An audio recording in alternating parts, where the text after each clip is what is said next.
अस्सलाम वालेकुम फ्रेंड्स, कैसे हैं आप सब। उम्मीद करती हूँ आप सब खैर खैरियत से होंगे। आज ना मुझे मेरे मेहनत का फल मिलने वाला है और जैसे कि हम कोई मेहनत करते हैं और उसका पहला फल हमें मिल जाता है ना, तो हम बहुत ज़्यादा खुश होते हैं। तो आज ऐसा ही है मेरे साथ।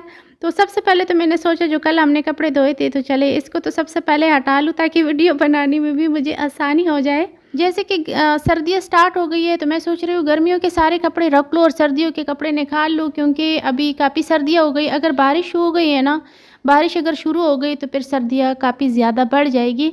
तो मैं सोच रही हूँ कि आज तो मैं कपड़े भी निकाल लूँ, लेकिन सबसे पहले ना मैं अपनी वीडियो कर लूँ तैयार, तो उसके बाद ना ये वाला काम भी कर लें। ऊपर आ ही गई हूँ तो मैंने सोचा चले मैं अपने टमाटर भी तो चेक कर लूँ ना कि टमाटर कैसे हैं, किस हाल में हैं।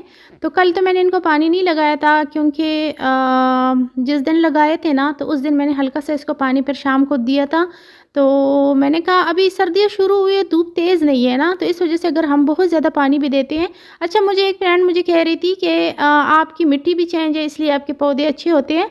मिट्टी चेंज नहीं है, वही मिट्टी है जो आप लोग भी लगाते होते हैं इसमें पौधे, लेकिन इसमें मैंने खाद और मैंने रेत मिक्स की थी। रेत मिक्स करने से ये होता है कि मिट्टी नरम रहती है ना। जो मिट्टी मतलब हम अगर रेत इसमें मिक्स नहीं करते ना, वो खालिश मिट्टी होती है, सख्त हो जाती है, तो उसमें पौधे सही से उगते नहीं है। अगर वो निकल भी आते हैं उगते हैं ना, तो बहुत स्लो उसकी ग्रोथ होती है और अच्छे मतलब उसका अच्छा फल हमें नहीं मिलता। तो मिट्टी नरम होनी चाहिए। इसमें खाद ना आधा आपने, आधी मिट्टी तो आधा आपने रेत इसमें मिक्स करना है, फिर उतना ही आपने ना उसमें खाद भी, मतलब रेत और खाद आप इसमें अच्छा खासा आपने मिक्स करना है, थोड़ा सा नहीं। तो उससे फिर ये होगा कि फिर ना पौधे बहुत अच्छे से हो जाते हैं। तो आज ना मेरा जो साग है ना, सरसों का साग, तो वो ना यहाँ पे एक बटरफ्लाई भी मुझे नज़र आई, तो मैंने सोचा चले इसकी वीडियो बनाओ, लेकिन वो भाग गई है मुझे देखकर। तो मेरे सरसों का साग तो काफ़ी ना बड़े हो गए हैं, इसके पत्ते काफ़ी लंबे हो गए। तो मैं सोच रही थी बाकी भी जो है ना इसके साथ हो जाए। पालक की ग्रोथ स्लो हो रही है और सरसों की जो है ना वो तेज़, मतलब तेज़ी से बढ़ गई है। तो मैंने सोचा आज इसको पकाती हूँ। मैं इसको देखती रहती थी कि कब ये तैयार हो और मैं इसको पका के खा लूँ। तो आज वो दिन आ ही गया और मैं इतनी खुश थी ना, मैंने कहा चलिए शुक्र है मैं पकाती हूँ और देखती हूँ कि कैसा है इसका जायका। तो ये है कि मिट्टी का कलर इसलिए भी चेंज है कि मैंने इसमें काफ़ी सारी रेत और काफ़ी ज़्यादा खाद मिक्स किया है। और इस मिट्टी में ना, मतलब अगर एक दफ़ा आप खाद मिक्स करेंगे तो ऐसा नहीं है, मतलब साल में एक दफ़ा आप मैं इसमें अच्छा खासा जो देसी खाद है ना, जैसे गाय बकरियों का वो साथ वाले घर में ना है, उन्होंने रखी हुई है, तो उनसे मैं फिर ख़रीद लेती हूँ पैसों का।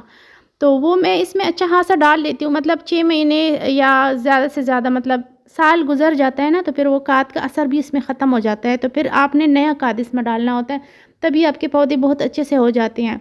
तो पिछले साल भी मैंने काफ़ी सारी इसमें खाद मिक्स की है, लेकिन पहले तो मैं इसके लिए नर्सरी से लाती रहती थी, वो मुझे काफ़ी महंगा पड़ता था ना। तो बस उसके बाद फिर मैंने सोचा कि चले ये देसी खाद ना मुझे सस्ते में पड़ जाता है और ये ज़्यादा अच्छा है, तो फिर वही मैं इसमें डालती हूँ। तो खाद की वजह से इसका रंग चेंज हुआ हुआ है। तो यहाँ पर ना साग जो है मेरे सरसों का साग, तो ये तो बिल्कुल तैयार है, लेकिन जो पालक है ना, मैंने सोचा ये साग तो बहुत कम है, 1 प्लेट तो कम से कम तैयार हो। तो इस वजह से जो पालक है ना, तो पालक अभी तो उसके मतलब अभी ये सही से तैयार नहीं है। पत्ते तो खैर इसके बड़े हुए हुए हैं, लेकिन इतने नहीं है जितने सरसों के थे। तो फिर मैंने ये भी ना काट के इसके साथ मिक्स करके मैंने पकाया। मैं आपको बताती हूँ मैंने किस तरीके से इसको पकाया। जो लहसुन मैंने लगाया हुआ है ना, तो आज उसके पत्ते भी मैंने काट के वो भी मैंने इसमें डाले हैं, वो भी मैं आपको बताती हूँ। जैसे हम गाँव में बनाते हैं ना लहसुन के पत्ते डालकर, तो उसी तरह आज मैंने बनाया है। मैंने सोचा चलिए अपने फ्रेंड्स के साथ भी शेयर कर लूँगी, और यकीनन आप लोग देखकर खुश भी होंगे कि मेरी मेहनत का फल जो मुझे मिला है ना, तो उससे आप यकीनन खुश होंगे। क्योंकि जो जिस इंसान का कोई भला चाहता है, कोई अच्छा चाहता है और उसके साथ कुछ अच्छा होता है ना, तो उसके अपने खुश होते हैं। और आप तो हैं मेरे अपने, तो मेरे अपने तो ज़रूर खुश होंगे जब मुझे मेरे मेहनत का फल मिल गया। तो इसीलिए मैं आपको दिखा रही हूँ। तो ये है पालक। तो इसके बहुत बारीक बारीक, बहुत छोटे छोटे से प्यारे प्यारे से पत्ते, और बहुत प्यार के साथ इसकी मैंने कटिंग किया ताकि दोबारा से बड़े हो जाएंगे ना। साग तोड़ते हुए ना उस टाइम मैं ये सोच रही थी कि एक दिन ऐसा भी आएगा कि टमाटर मैं तोड़ रही होंगी और टमाटर काफ़ी बड़े बड़े होंगे। ये देखें ना, काफ़ी सारा माशाल्लाह माशाल्लाह। ये है मेरे मेहनत का फल और थोड़ी देर में मैं इसको खाऊंगी भी। तो अच्छा, मेथी जो है ना, मेथी की भी मतलब है कुछ छोटे छोटे से।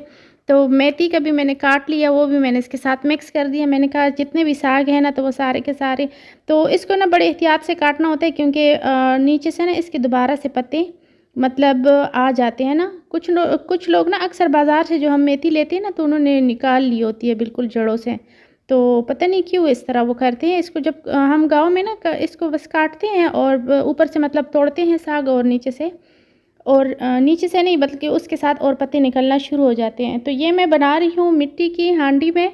ये मेरे पास है, ये भी मेरे पास मतलब पिछले साल या उससे पिछले साल, पता नहीं 1-2 साल हो गए इसके भी मेरे पास। तो ये मैं लहसुन के पत्ते तोड़ के लाई हूँ। मैं आपको बताती हूँ किस तरह हम लोग ना इसमें डालते हैं। मतलब दूसरा वाला लहसुन मैं इसमें नहीं डालूँगी, आज मैं सिर्फ ये पत्ते डालूँगी। इसकी इतनी अच्छी खुशबू इस टाइम आ रही थी ना, ये जो लहसुन के पत्ते तोड़ते हैं ना तो उस टाइम इसकी बहुत अच्छी खुशबू आ रही होती है। तो फिर ये इसमें हम इसी तरह ही काट देते हैं, मतलब आयल घी जो भी है उसमें हम बनाते हैं तो उसमें इसको काट देते हैं।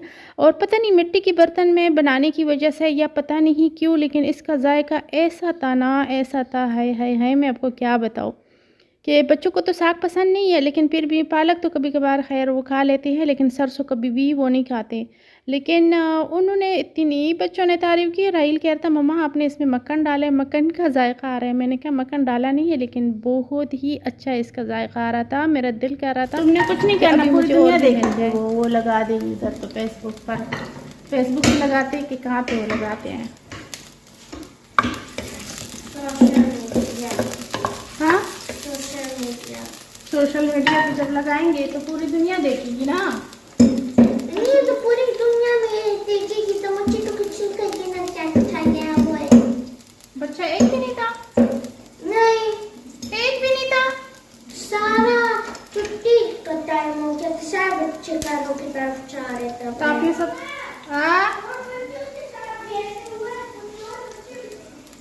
हाँ तो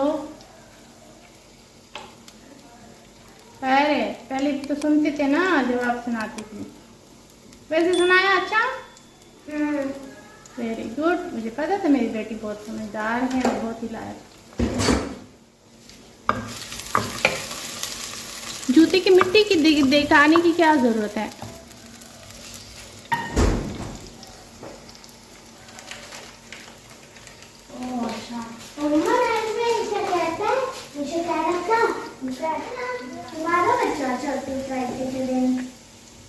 अच्छा कर लो ना। अच्छा उसके सामने फिर वो क्या पता तुम्हारे साथ ही आ जाए। हथेली पे सरसों ना जमाओ।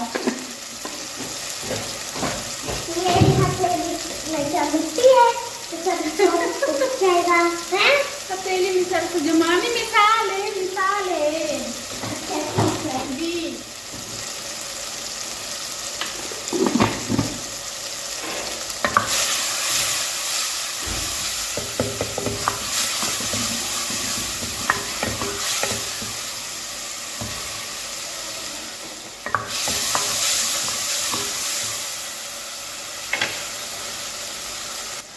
ब्लू उसके ऊपर है।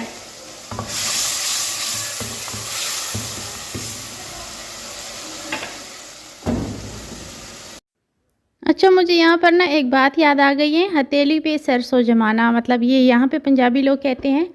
तो ना हथेली पे सरसों जमाना मुझे नहीं पता, मैंने कभी किसी से पूछा नहीं है इसके बारे में कि इसका क्या मतलब है। लेकिन मुझे लगता है कि जो लोग बहुत ज़्यादा जल्दबाज होते हैं ना, कहते हैं मतलब जो बात मुंह से निकली और इसी टाइम वो पूरी हो जाए, तो इसको कहते हैं हथेली पे सरसों जमाना। आपने मुझे बताना है कि इसका ये मतलब है या कोई और मतलब है। मेरी ज़िंदगी में भी कुछ ऐसे लोग हैं जो हथेली पर सरसों जमाने की कोशिश करते हैं ना, तो मुझे लगता है कि सरसों ना अगर सरसों हथेली पे जमाना वो चाहते हैं ना, तो फिर सरसों लगाने का तरीका मुझसे सीखे, जैसे कि मैंने लगाया है। सबसे पहले मैं बीज जो है ना मैंने मिट्टी में काट डाला, पानी लगाया, मिट्टी तैयार की, उसके बाद मैंने सरसों के बीज डाले, फिर उसके बाद ना उगना शुरू हो गए। फिर उसकी मैंने हिफाजत की, मैं उसको देखती थी, उसका मैंने बहुत इंतज़ार किया। फिर सरसों जो है ना उसको मैं पानी भी लगाती थी, उसके बाद ना ये सरसों के, अब देखें ना, ये तैयार हुई है। तो उसके बाद मैंने इसको तोड़ा, इसकी मैंने सफाई की, फिर मैंने इसको धोया, फिर इसको मैंने पकाया और उसके बाद मैंने इसको खाया और मुझे बहुत ही अच्छा इसका जायका आया। तो मेरा मतलब है कि जो मेरी ज़िंदगी में हथेली पे सरसों जमाने वाले लोग हैं, तो मैं उनसे रिक्वेस्ट करूँगी कि हथेली पे सरसों जमाने की ज़रूरत नहीं है। हर चीज़ का अपना एक टाइम होता है, हर चीज़ का अपना एक वक्त होता है, तो उसका इंतज़ार करना पड़ता है। और अगर बंदा नहीं करता और हथेली पे जमाने की कोशिश करे तो वो तो कभी भी नहीं आप पलका सकते। तो हथेली पे सरसों जमाने की ज़रूरत नहीं है। ये तो मैं सरसों की आज ना मैं बना रही थी, तो मुझे ये बात याद आई अभी। जो है ना, पता नहीं बच्चे मुझसे क्या कह रहे थे, तो उनको भी मैंने ये बात की कि हथेली पे सरसों जमाने की ज़रूरत नहीं है। अक्सर ऐसा होता है कि बच्चे किसी चीज़ की लिए ज़िद करते हैं, तो मैं कहती हूँ अभी आप लोगों ने कहा और अभी जो है ना आप फ़ौरन से इस बात को ना पूरा करना चाहते हैं, तो ऐसा इसको कहते हैं हथेली पे सरसों जमाना।